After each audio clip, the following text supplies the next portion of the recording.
Om Sri Lakshmi Narasimhaya Namaha. Valmiki Ramayana, Ayodhya Kanda, Chapter 83. Bharata reaches the Ganga. Summary. Leaving Ayodhya early next morning, accompanied by family priests, ministers, archers, elephants, cavalry, artisans, army and citizens, and covering a long distance, Bharata arrives at the bank of Ganga River at Sringaberapura, ruled by Guha, and encamping the army there, breaks journey for offering oblations to his deceased father on the banks of the Ganga, and also to give rest to the retinue. Chapter 83 in detail. Bharata rose up at daybreak, mounted on excellent chariot, and went quickly with a desire to see Rama. All the ministers and priests ascended chariots yoked with horses resembling those of the sun, and went ahead of Bharata. 9,000 elephants suitably duly arranged escorted Bharata, the joy of the Ikshvaku dynasty, on his journey.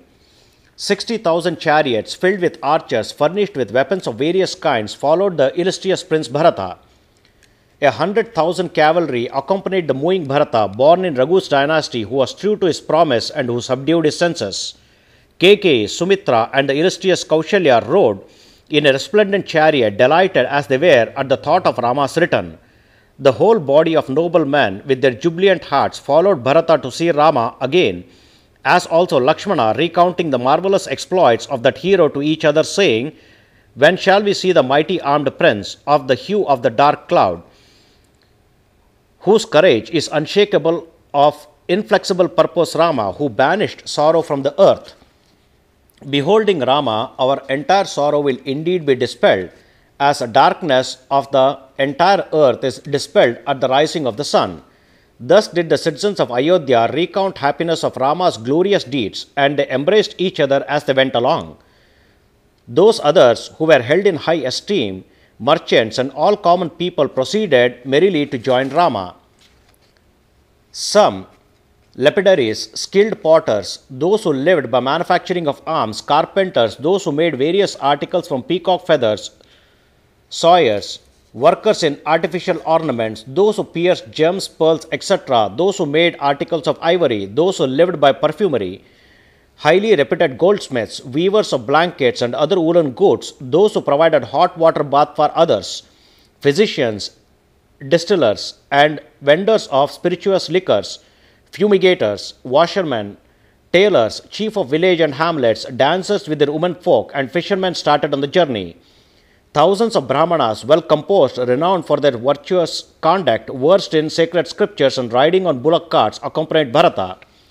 All of them attired in clean and fair raiment, anointed with pure red sandal paste, mounted on various kinds of vehicles, followed Bharata tranquilly.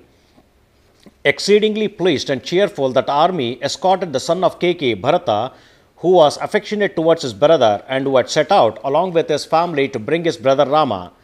Having gone for a considerable distance in their chariots, carts, horses, and elephants, they reached the river Ganga close to the city of Sringaberapura, where the valiant Guha, a bosom friend of Rama, along with multitude of relatives, was ruling that region carefully.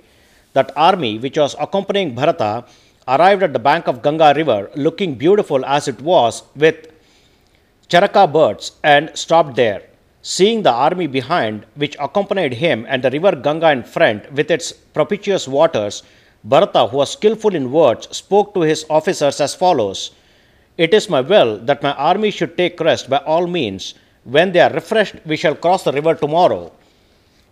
Meanwhile, descending into the river, I desire to make offering of the sacred water as oblations for the infinite spirit relating to the state after death, to the king Dasharatha, who has gone to heaven." Hearing these words from Bharata, the officers attentively answered, "Be it so," and each of them encamped their respective forces in accord with his pleasure, having meticulously arranged for encampment of the army, which looked lovely along Ganga, that great river, with the surrounding equipment like tents, furnishing, etc. Bharata halted there, reflecting as to how to bring back the magnanimous Rama. Thus completes 83rd chapter of Ayodhya Kanda of the glorious Ramayana of Valmiki, the work of a sage and the oldest epic. Sri Moola Rama Vijayate. Om Sri Krishnarpanamastu.